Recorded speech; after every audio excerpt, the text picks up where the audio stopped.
There's been lots of rumors going around that Xbox is going to be ducking out of the console space. But the big one right now is people are talking about Xbox possibly foregoing exclusivity and putting their games on other consoles, possibly PlayStation and Switch. And there's been a lot of rumors about this. If you've been on Twitter or anything like that, you've seen a lot of discourse. That you have a lot of people who claim to be fanboys and have been flaming these console wars are now jumping ship, which kind of indicates that those people were never fanboys. They were trolls. The real fanboys are still Team Xbox, right? It was 𝙎𝙪𝙦𝙢𝙬𝙧, I think, was one of the first ones to report on this.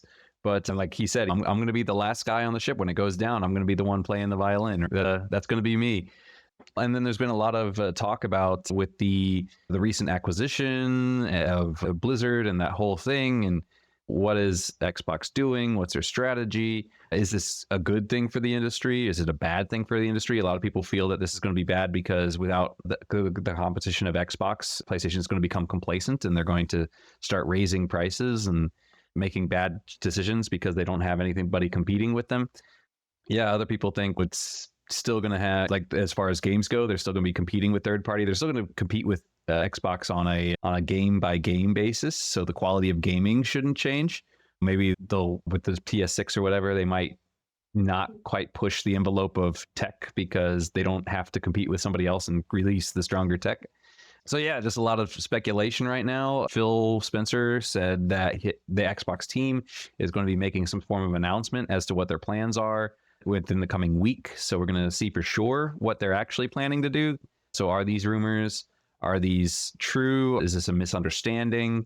There's also rumors of a possible Xbox portable coming out. So maybe some kind of Switch Xbox, maybe they want to get into that Steam Deck space. I haven't seen anybody talking about it, but I was just thinking about earlier today. I don't know, maybe they're thinking about, hey, let's forget Xbox and make a Windows gaming machine, and like how Steam Deck does Steam games. If we could do an Xbox, if we could do a Windows type thing like that, and you could run Steam on your portable Windows machine, maybe that's their new strategy, is just, hey, let's just focus on PC and just make a consoleized PC. But then for true consoles, we can put things on PlayStation and stuff like that. So we'll see where it goes, but it's a pretty big discussion right now.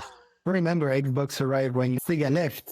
Maybe if Xbox is going out, maybe we'll have Sega Saturn 2 or Atari Dreamcast 2. Yeah, people have been talking about Sega. This is the time for Sega's triumphant return. Yeah. But I think Sega's doing well with their third party, what they're doing right now. I think actually from Sega's perspective, they wouldn't want to go back into the console space. That's big boxes. Yeah.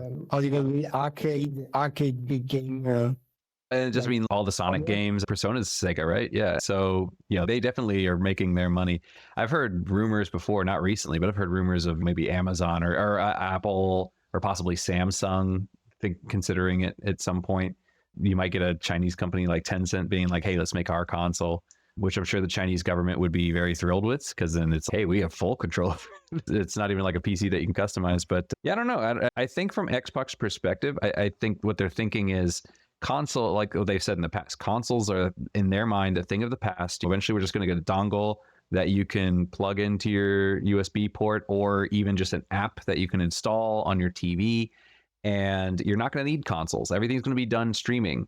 Because of that, let's focus on our streaming service.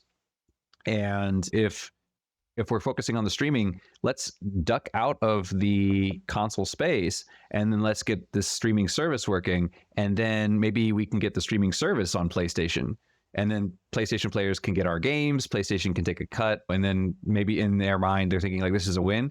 And part of the consolidation of buying things like ABK or Bethesda is a Netflix style move, where they're like, if we own all these games, we can put them on our service. And so maybe that's what they're thinking, is let's get the jump start on this, and let's just focus on that and let everybody else focus on the console thing. That's actually another thing that that's a part of the rumor, is that Xbox will no longer be offering day and date on Game Pass, the new games. So they will come to Game Pass probably eventually. But for example, if they had Starfield 2 someday in the future, or the new Elder Scrolls, it wouldn't come to Day Pass day and date. You'd have to buy it if you wanted it, but you wait maybe a year, 2 years, and then you could play it on Game Pass. Because it seems like putting those games on Game Pass day one has not been profitable. I think the idea was they were hoping that would make Game Pass so enticing that more people would jump on Game Pass.